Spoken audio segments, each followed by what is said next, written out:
Whenever you get triggered, somebody pulled that trigger, perhaps. But who's the one carrying the ammunition? How you handle people who trigger you, that's your call. But at least know that you're the one with all the explosive inside you. And you gain so much liberation if you find out what that ammunition is and how you got it through getting to know yourself. And that's where freedom actually lies.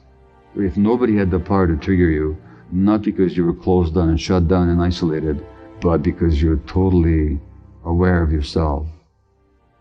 The point of compassion inquiry is precisely to drill down to those core stories that people tell themselves. Is to actually get them to see what story they're telling themselves unconsciously, what those beliefs are, where they came from, and guide them to the possibility of letting go of those stories, or letting go of the hold that those stories have on them. It's simply a method of drilling down. When I say drilling, I don't mean like a dentist, although pain can come up. But the difference between this method and the dentist is that the dentist necessarily causes pain in the course of their work, and so most often they numb people before they do their work. Well, here it's the opposite. It's not that we cause pain, but pain may emerge, and we don't want you to be numb. If the pain emerges, we want you to feel that pain. However, the assumption is that we don't have to cause it, it's already there. And very often the stories we tell ourselves are attempts to get away from the pain. I mean, I'm talking about the conscious stories, to get away from the pain, or someone to manage it. And those efforts to manage the pain, not to feel it, then are the basic cause of illness. Whether physiological illness, well, all illnesses are physiological, but whether the obviously identified illnesses like autoimmune disease, neurological illness, from multiple sclerosis to chronic skin conditions, these all have unresolved and unrecognized emotional underpinnings. And in my view, those underpinnings are rooted very strongly in a person's childhood. Not just in the sense of emotional dynamics and the stories we tell ourselves, but even very often in our very physiology. I gave a talk in Vancouver on addiction, and a woman came up to me and she told me she said cancer 3 times.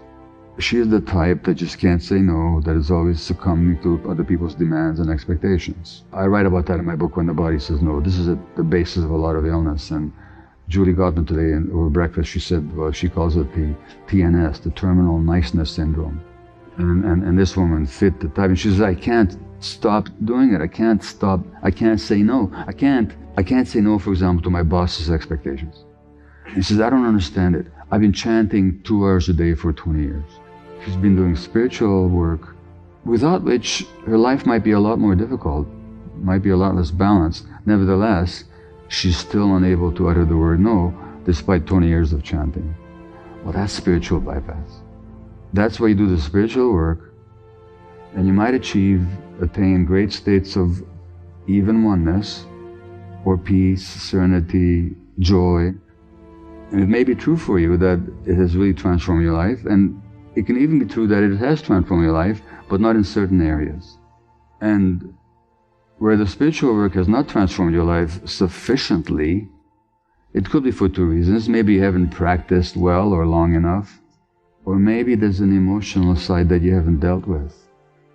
Maybe there's some truth that you haven't yet glimpsed or known what to do with. And that's where the compassion inquiry complements the spiritual work.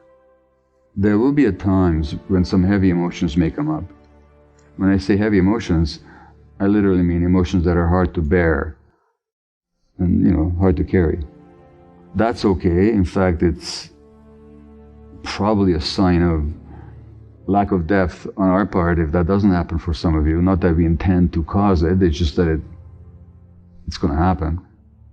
So let's just talk right now about what happens and how to manage it if that happens for you. So first of all, there's nothing wrong. If you get triggered, that's the buzzword these days, that's perfectly all right. But on the other hand, for the person being triggered, you might want to consider what a trigger actually is. So the metaphor comes from what? It comes from weaponry. It comes from, instruments of war. And the trigger actually is a very small part of the mechanism.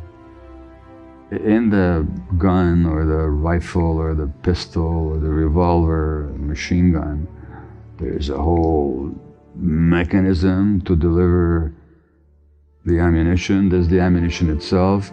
There's something explosive that will propel the ammunition to its target. Then there's a trigger which is this big.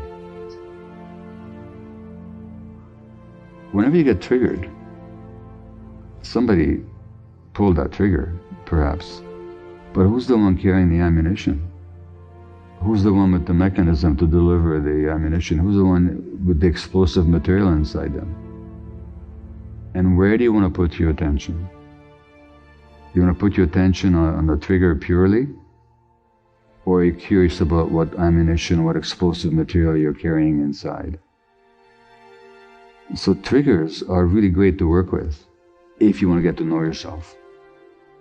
And if you don't want to get to know yourself, then what we usually do is we just resent whoever did the triggering, and that we think they did this to us. How you handle people who trigger you, that's your call. But at least know that you're the one with all the explosive inside you. And you gain so much liberation if you find out what that ammunition is and how you got it, and whether you can really diffuse it, like you diffuse a bomb. You can actually diffuse that ammunition inside you through getting to know yourself. And that's where freedom actually lies. If nobody had the power to trigger you, not because you were closed down and shut down and isolated, but because you're totally aware of yourself. Well, that's where liberation actually is. And that's what all the spiritual teachers, I believe, want to educate people to do in their particular way. Here we do it differently. Here we do what I would call the archaeology of the mind. The archaeologist has got some very fine tools, and they're very careful. They don't just dig in there with their big shovel and apply force. It's more like a very gentle dusting off of tiny little objects and looking at them, what it's really about, and seeing how they all fit together. And maybe what were broken fragments really are a beautiful vase once the archaeologist has finished their work. And in this case, you're being invited to be your own archaeologists of the mind.